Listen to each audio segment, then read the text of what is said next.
When someone dies, sending flowers can feel like the right thing to do. It is one of the most common ways people express sympathy, support, and respect. But here is the part many people do not realize. Funeral flowers can either comfort a grieving family or accidentally create more stress for them.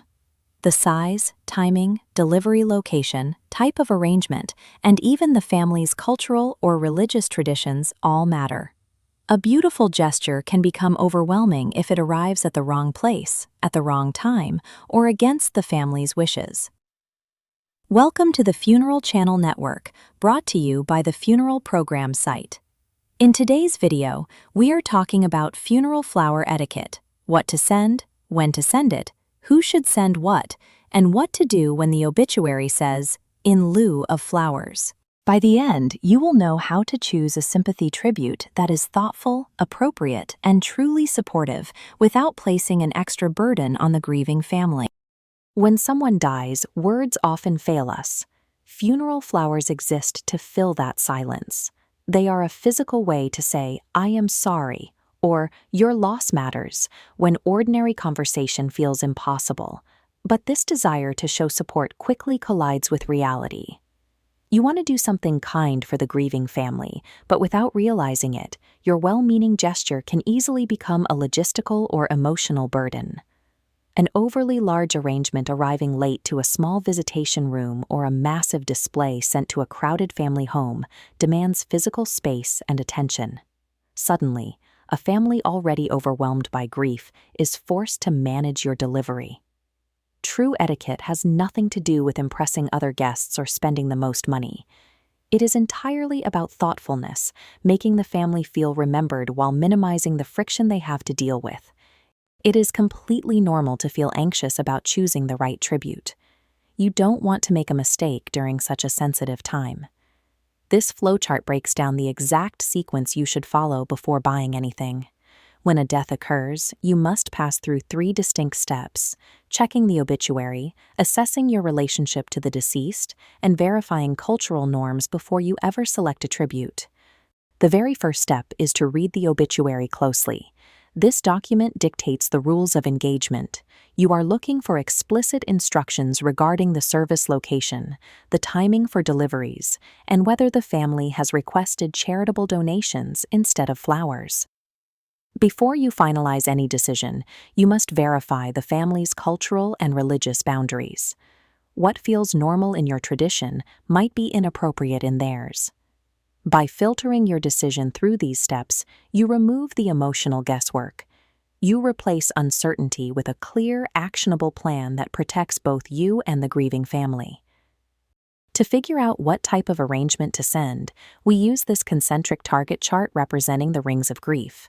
The type of tribute you select is dictated entirely by your physical and emotional proximity to the person who died.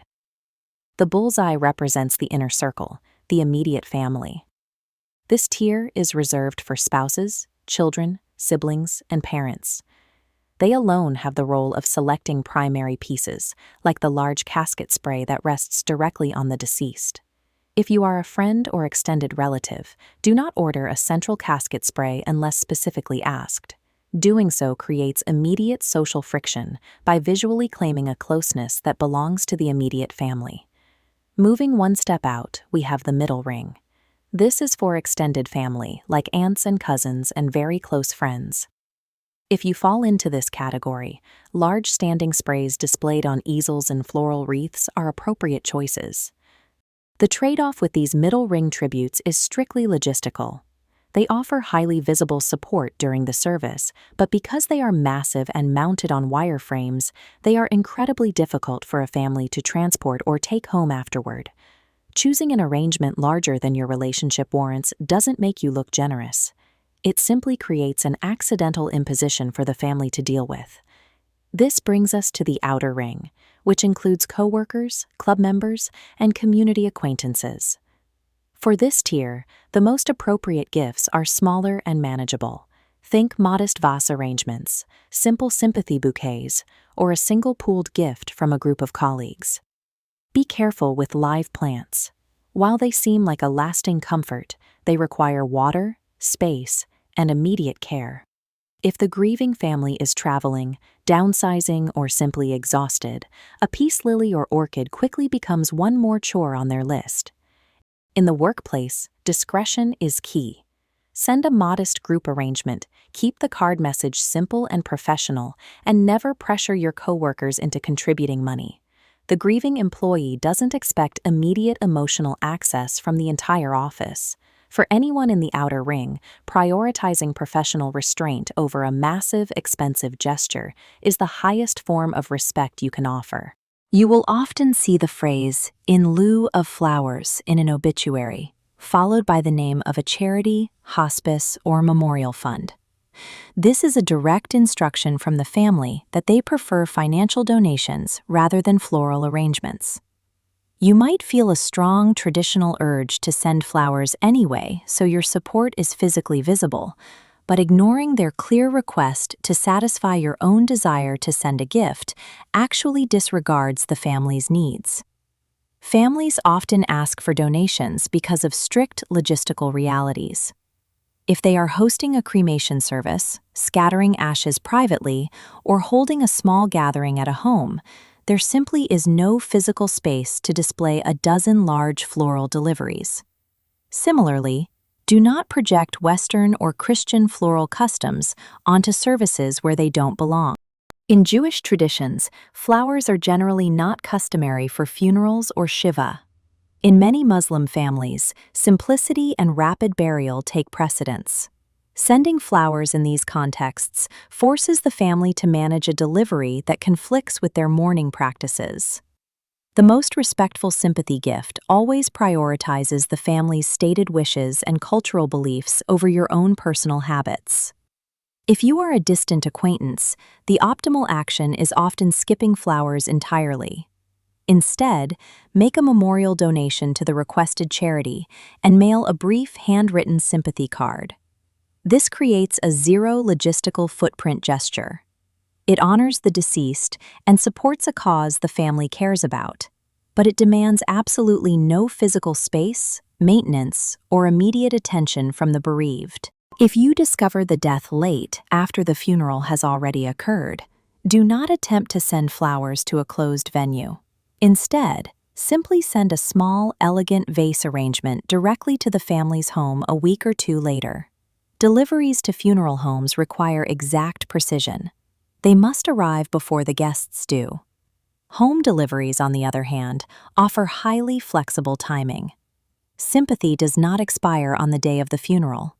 In many cases, the most impactful comfort you can provide arrives precisely when the visitors have left and the house has finally gone quiet. Every tribute requires one final physical touchpoint: the attached sympathy card.